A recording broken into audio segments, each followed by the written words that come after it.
할렐루야. 네, 우리 옆에 분들 앞뒤로 한번 반갑게 인사합니다. 반갑습니다. 잘 오셨습니다.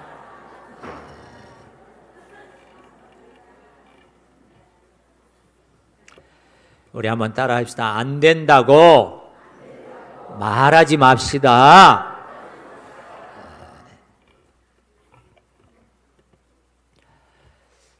이제 며칠 후면 우리 민족 고유의 명절인 추석입니다.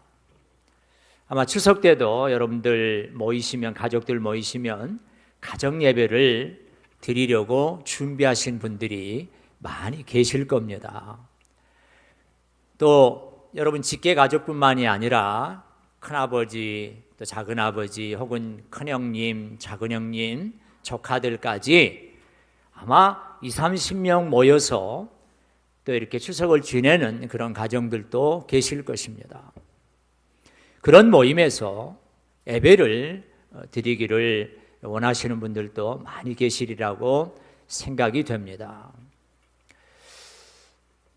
이번 예배 때 어떤 말씀을 전하기를 원하십니까? 그리고 어떤 방식으로 전하기를 원하십니까? 어느 분은 처가 식구들과 한 20여 명 정도 되는 그 처가 식구들과의 모임을 1년에 한 5번 정도 하는 그런 분이 계셨어요. 장모님 생신 때라든지 아니면 설 명절, 추설 명절 이런 때 1년에 한 5번 정도 모이는데, 이분이 평소에는 메시지를 전할 때 믿지 않은 가족들, 또 믿지 않은 친척들도 기분 안 나쁘게, 큰 부담 없이 아주 듣기 좋게 부드럽게 이렇게 메시지를 전했는데, 작년 추석 때는 마음속에 하나님께서 아주 귀한 마음을 주셔서 이번 추석에는 내가 꼭 이 복음의 메시지를 강하게 전해야 되겠다, 이렇게 생각을 했습니다.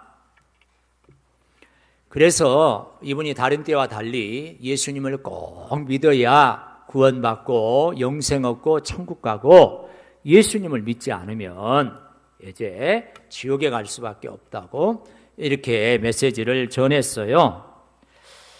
그랬더니 작은 아버지 되시는 분이 예배 후에 이렇게 좀 나무라시는 거예요. 가족이 모여서 예배 드릴 때는 좀 감동이 있고 뭐 그런 이야기를 해야지 너무 강하게 믿으라 하면 안 되지 않느냐, 종교라고 하는 것은 강요하면 안 된다, 이렇게 이제 좀 항의를 하셨나 봐요. 그래도 이분은 함께 예배드리는 그 친척들 중에, 일가 가족들 중에 누군가에게는 자신이 전하는 그 복음의 메시지가 마지막일 수도 있다 하는 그런 생각을 강하게 가졌어요. 여러분 그렇지 않습니까? 우리가 태어날 때는 순서를 가지고 태어나지만 하나님이 우리 생명 부르시면 언제라도 가야 되는데, 그래서 그 가족들 중에는 메시지, 복음의 메시지, 십자가의 메시지, 예수님의 십자가 부활의 메시지가 마지막이 될 수도 있는 분도 있기 때문에 강하게 전해야 되겠다, 이렇게 생각을 한 거예요. 가족들 귀에 듣기 좋은 말만 하서는 내가 후회하게 되겠다는 생각을 하게 된 거예요. 지금 전하지 않으면 영원히 후회할 수 있다, 이런 생각을 한 거예요. 그래서 이번에는 정말 작정하고 내가 복음의 메시지를 강하게 전해야 되겠다, 이런 생각을 한 거죠. 사랑하는 여러분, 이번에 혹시 믿지 않은 가족들과 함께 모이는 자리가 된다면 예배를 드리시되 그분들에게 예수님의 십자가와 부활을 증거하는 그런 복된 자리가 될 수 있기를 주의 이름으로 축원합니다. 이번이 누군가에게는 복음의 메시지가 마지막일 수 있다고 하는 생각을 꼭 하셔야 돼요.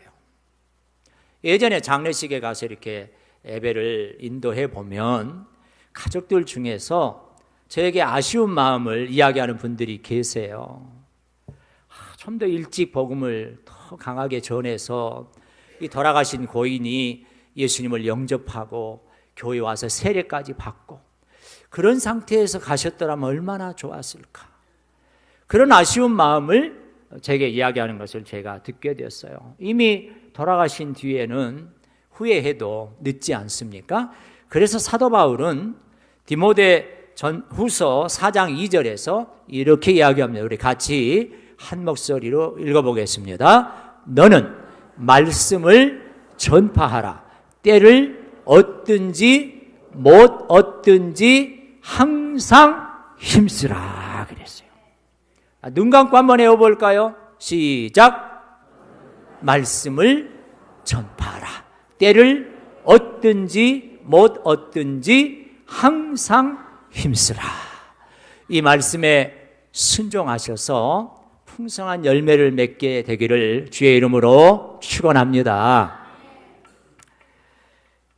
여러분, 사랑하는 가족, 친척 누군가에게는 이번 추석이 마지막 기회일 수 있기 때문에 우리가 작정하고 하나님 앞에 기도하면서 복음을 전해야 합니다. 반드시 예수님을 믿어야 구원받는다는 이 복음의 메시지를 간절하게 그리고 강하게 전해야 하는 것입니다. 이것이 우리 그리스도인의 책임입니다.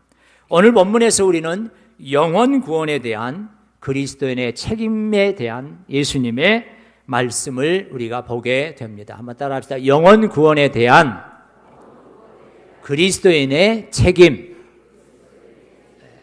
이 영혼 구원에 대한 우리 그리스도인들의 저의 책임, 여러분의 책임, 우리 모두의 책임이 있다라고 오늘 본문 말씀을 통해서 예수님께서 말씀하신다는 거죠. 오늘 마태복음 14장 13절로 이제 그 이하의 말씀은 우리가 너무나 잘 아는 말씀입니다.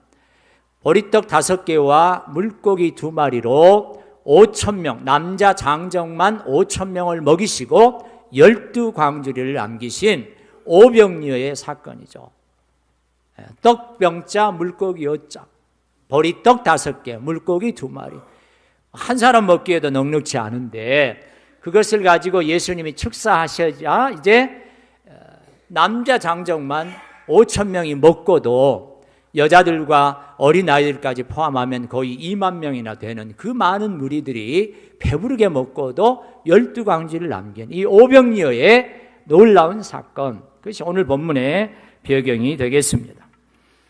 그런데 아주 우리가 흥미로운 사실은 예수님의 이 오병이어 사건과 연결된 그 내용이 요한복음 6장 26절 이하에 나오는데 거기에서 예수님께서는 표적이라고 하는 단어를 쓰십니다. 우리 같이 한번 여기 요한복음 6장 20절 읽어볼까요? 너희가 나를 찾는 것은 표적을 본 까닭이 아니요 떡을 먹고 배부른 까닭이로다 그랬어요. 예수님께서 기적이라고 하는 단어를 쓰지 않고 표적이라고 하는 단어를 쓰신 데는 이유가 있어요. 예수님의 오병이어 사건은 단순히 보리떡 5개와 물고기 2마리로 그 많은 사람들이 배불리 먹은 기적이 일어났다는 것을 알려주기 위한 사건이 아니고 표적이라는 거예요. 표적. 여러분, 이 표적은요, 예수님께서 무언가 교훈을 주시려고 할 때 그 교훈을 드러내기 위한 도구가 표적이라고 하는 그런 단어입니다. 예수님께서 이런 표적을 보여주신 데는 분명하게 교훈하시고자 하시는 게 있었다는 거예요. 무엇을 교훈하시려고 했느냐? 그 내용이 요한복음 6장 27절에 나옵니다. 요한복음 6장 27절에 보면 우리 같이 읽어볼까요? 썩을 양식을 위하여 일하지 말고 영생하도록 있는 양식을 위하여 하라 그랬어요. 여러분, 여기 썩을 양식은요, 이 들판에서 이 많은 무리들이 예수님의 축사를 통해서 배불리 먹었던 그 양식들을 가리키는 거예요. 그 보리떡 그리고 그 물고기들은 다 먹고 나서 어떻게 됐어요? 이제 다 배설물로 다 썩어질 거름으로 나간 것이죠. 그런데 저와 여러분이 이제 드시는 밥들, 그게 떡이 됐든 빵이 됐든 뭐가 됐든 그런 것들은 영원히 있지 않아요. 먹으면 다 이제 거름으로 나가는 썩어질 것들이죠. 음식 만들어 놓고 며칠만 놔둬보세요. 다 썩어요. 부패하죠. 그런데 썩지 않는 영생하도록 있는 양식이 있다는 거예요. 영생하도록 있는 양식. 이야, 그거 먹을 수만 있다. 어떤 분은 또 그런 이야기를 해요. 하루 3끼 밥 먹는 게 얼마나 힘들고 귀찮합니까? 대단히 죄송한 말씀입니다만은 저는 먹는 것도 힘든데 그 3끼를 만드는 우리 아내들은 얼마나 힘들겠어요. 그래서 이런 이야기가 있어요. 알약 같은 거 하나 개발이 돼서 그것만 먹으면 전혀 배고프지 않은 그런 게 좀 있으면 좋겠다. 이렇게 이야기를 하는데 영생하도록 있는 양식이 있다면 얼마나 좋을까. 우리 예수님께서 너희는 썩을 양식을 위해서 일하지 말고 영생하도록 있는 양식을 위해서 일하라고 그러셨는데 그 영생하도록 있는 양식이 뭐냐 이 말이죠. 자, 우리 예수님께서 요한복음 6장 35절에서 이렇게 이야기하십니다. 나는 무엇이니? 생명의 떡이니. 그랬어요. 여기 영생하도록 있는 양식, 생명을 주는 이 생명의 떡, 예수님 자신을 가리켜서 말씀하고 있습니다. 요한복음 6장 35절에 보면 나는 생명의 떡이니 내게 오는 자는 결코 줄이지 아니할 터이요. 그랬어요. 이게 육체적인 굶주림을 말했겠어요? 그게 아니죠. 영적으로 굶주리지 않겠다는, 영적으로 풍성함을 입겠다 하는 것이죠. 우리 예수님께서 사람들에게 주시려고 했던 것은 육신의 떡이 아니라 생명의 떡이신 예수님 자신인 줄 믿습니다. 여러분, 예수님 자신을 주시고자 하셨어요. 자신이 생명의 떡인데 그 떡을 나눠주고자 하셨어요. 요한복음 6장 47절, 48절, 53절의 말씀에도 보면 계속해서 예수님은 자신이 생명의 떡이심을 말씀하고 계시고 이 생명의 떡을 먹지 아니하면 결코 생명이 없음을 말씀하고 계십니다. 예수님께서 진정으로 주시고자 하셨던 그것이 바로 영원한 생명이신 예수님 자신이었다는 것입니다. 저와 여러분에게 이 귀한 은혜가 이미 임한 줄 믿습니다. 그러므로 우리가 진정으로 사모하고 추구해야 될 떡은 바로 생명의 떡이신 예수님 자신이라 하는 것입니다. 그 영생하도록 있는 생명의 떡을 먹어야, 즉 예수님을 믿어야 영원히 살게 된다 하는 것이죠. 요한복음 6장 58절에 보면 이런 말씀이 우리 같이 한번 있습니다. 이것은 하늘에서 내려온 떡이니 이 떡을 먹는 자는 영원히 살리라. 여러분 믿으시면 아멘 하십시오. 여기 하늘에서 내려온 떡, 무슨 하늘에서 인절미가 떨어지고 뭐 이런 게 아니고 하늘에서 내려온 떡은 하나님께서 인간의 몸을 입고 이 땅에 오신 성육신하신 예수 그리스도를 말씀하고 있는 거예요. 하늘에서 내려온 생명의 떡, 즉 나 예수 그리스도, 이 떡을 먹는 자는 영원히 살리라. 영원히 살리라. 요한일서 5장 11절, 12절, 13절 말씀이에요. 우리 같이 읽습니다. 하나님이 우리에게 영생을 주신 것과 이 생명이 그의 아들 안에 있는 그것이니라. 아들이 있는 자에게는 생명이 있고 하나님의 아들이 없는 자에게는 생명이 없느니라. 너희에게 영생이 있음을 알게 하려 함이라 그랬어요. 여러분, 예수 그리스도를 믿는 자는 영생을 가진 줄 믿습니다. 시점이 과거 시점이에요. 과거. 저와 여러분이 예수님을 믿으면 신앙생활 하는 정도에 따라서 앞으로 우리가 열심히 기도하고 열심히 예배드리고 열심히 헌금하고 열심히 봉사하고 열심히 전도하면 영생을 갖게 될 것이다. 미래형이 아니라 예수님을 영접하는 순간, 예수님을 믿는 순간 이미 영생을 소유하게 된 줄 믿습니다. 과거형으로 말씀하고 있어요. 여러분은 예수님을 믿으십니까? 그러면 여러분의 고백처럼 예수님을 믿으면 생명의 떡이신 예수님께서 우리에게 영생을 주시는 거죠. 우리 한번 따라합시다. 예수님을 구원자로 믿는 나는 영생을 이미 가졌다. 나는 영원한 생명을 소유한 복된 자이다. 아멘. 여러분 그 확신이 있어야 돼요. 확신. 여러분이 예수님을 나의 구주, 나의 하나님으로 영접하셨다면 이미 영원한 생명을 갖게 된 거예요. 그래서 천국에 갈 확신이 있습니까? 하면 있습니다. 그렇게 대답할 수 있어야 돼요. 잘 모르겠습니다. 가봐야 알겠습니다. 이래서는 안 되는 거예요. 예수님을 믿으면 생명의 떡이신 그 주님을 우리가 영접하면 그 안에 영원한 생명이 있기 때문에 하나님의 아들을 믿는 자에게는 영원한 생명이 있음을 우리 성경은 말씀하고 있다 하는 것입니다. 그런 믿음과 확신을 가질 수 있기를 주의 이름으로 축원합니다. 여러분 그런데 그 사실을 아는 것도 중요하지만 한 가지 더 오늘 본문에서 주고자 하는 교훈이 하나 더 있어요. 그것은 이 영원한 생명의 떡을 우리가 나누어야 될 책임이 우리에게 있다 하는 것이죠.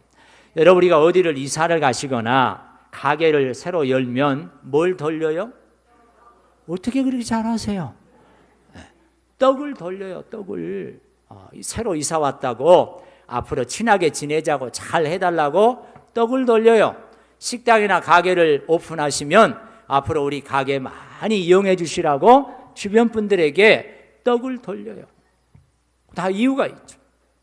저와 여러분이 영원한 생명의 떡이신 예수님을 소유하고 있는데 우리만 먹고 우리만 가지고 있는 것이 아니라 이 생명의 떡을 나누어야 될 영적으로 굶어 죽어가고 있는 그 불쌍한 영혼들에게 나누어야 될 책임이 우리에게 있다 하는 것이죠.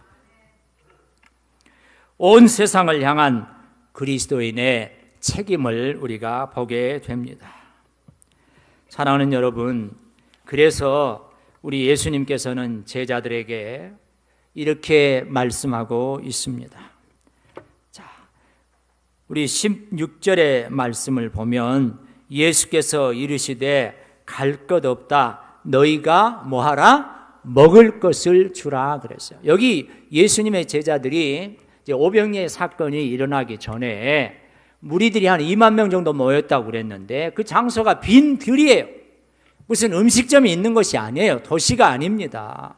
시간은 많이 지났고 다 배고파가지고 이제 그냥 지쳐서 허기에 쓰러질 그런 상황이에요. 그래서 이 제자들이 예수님께 와서 15절에 하는 말이 이곳은 빈들이여 때도 이미 저물었으니 무리를 보내어 마을에 들어가 먹을 것을 사 먹게 하소서 그랬어요. 이 무리들이 스스로 알아서 자기가 사 먹도록 그렇게 하십시다고 예수님께 요구를 하는 거죠.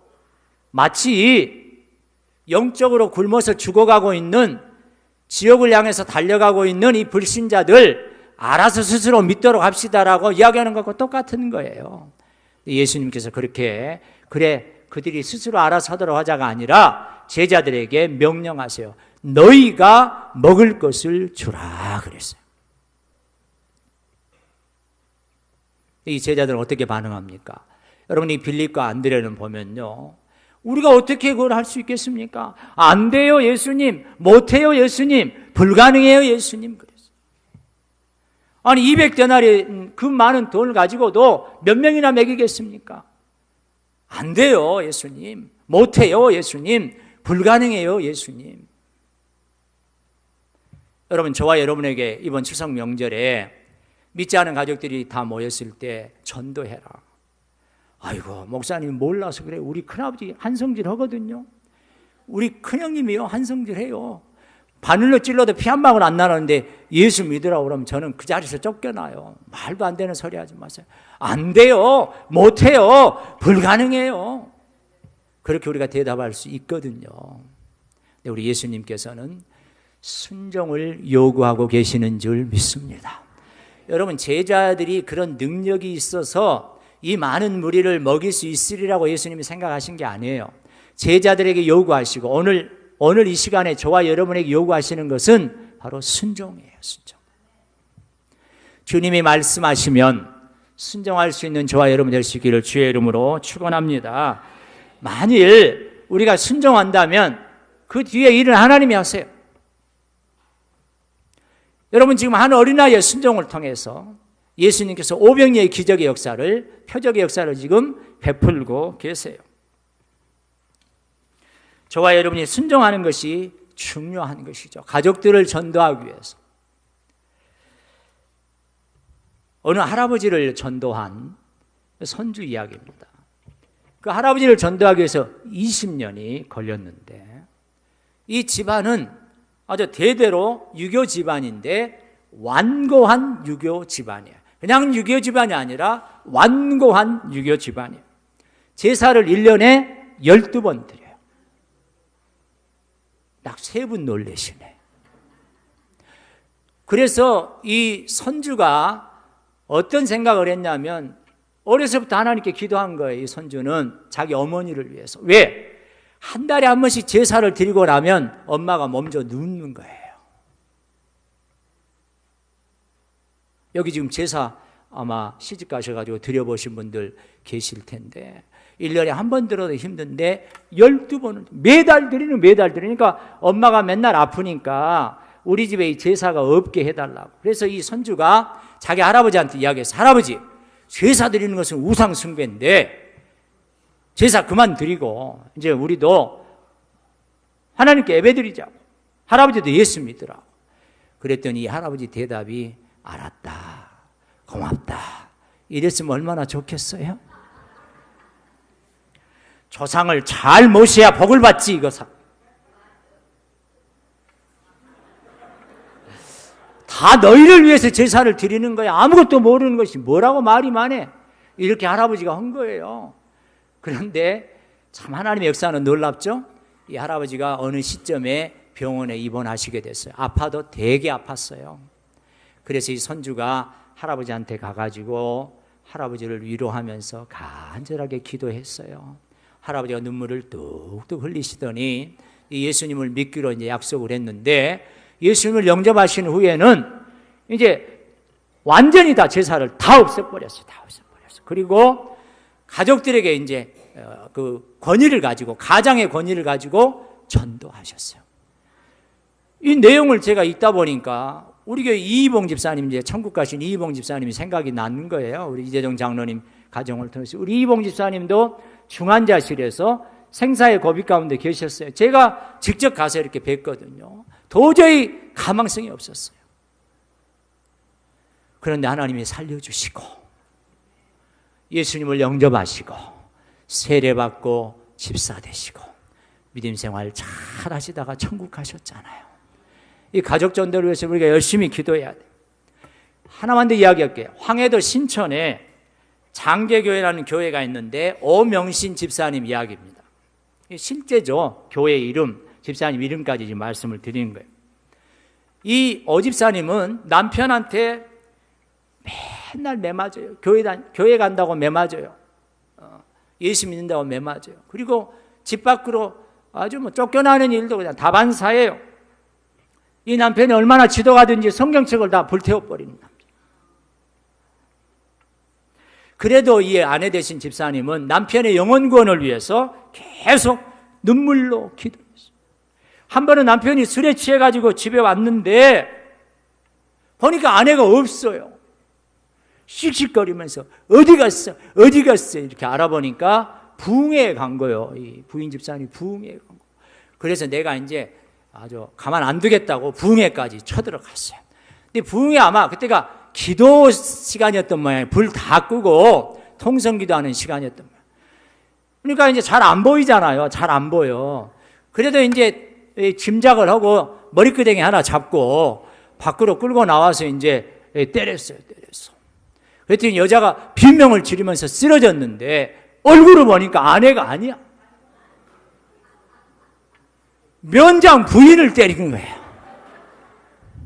여러분, 지금도 면장님이 참 대단하신 분입니다만은 그 당시에는 면장님은 뭐 대단한 거예요. 대단한 거. 그래서 이 남편이 이제 감옥 가게 생겼거든요. 제발 살려달라고.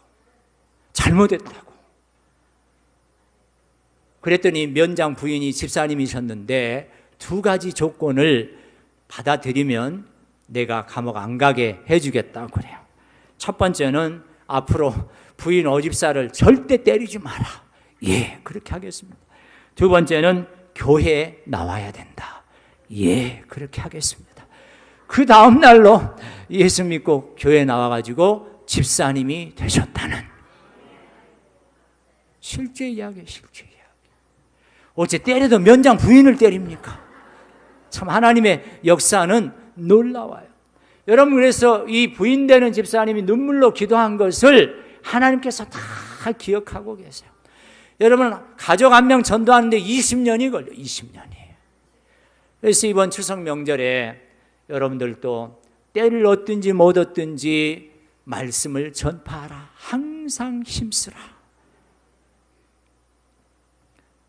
보니까 우리 교회 성도님들 중에도 제가 참 감동을 받은 게 이 추석 때 가정 예배를 드리려고 순서지를 다 짜가지고 우리 교회에서 이렇게 마련해 주는 것도 있는데 본인이 다 짜셨어요. 그래서 가족 중에 믿지 않은 가족을 생각하면서 어떻게 내가 말씀을 말씀도 다 본인이 기도하시면서 또 설교를 들으시면서 은혜 받은 것들 정리해 가지고 어떻게 하면 믿지 않은 우리 형님 예수 믿고 천국 가고, 어떻게 하면 믿지 않은 우리 아버지 예수 믿고 천국 가고, 하늘나라에 같이 가서 하나님께 영광 돌리고 영원한 생명 누리고 기쁨 즐거움 누릴까. 이 추석에 그냥 어떤 분들은 그냥 여행 다니고 놀러 다니고 모이면은 그냥 놀고 오락하고 그런 생각을 하고 있는데, 우리 교회 어느 분들은 보니까 그냥 오직 목적이 어떻게 하면 예배를 통해서 전도하고 어떻게 하면 그 믿지 않은 영혼을 하나님께로 인도할까. 저는 하나님께서 반드시 역사해 주실 줄 믿습니다. 너희가 먹을 것을 주어라는 이 말씀 앞에 순종하면 하나님이 오병이의 기적을 일으키시는 거예요.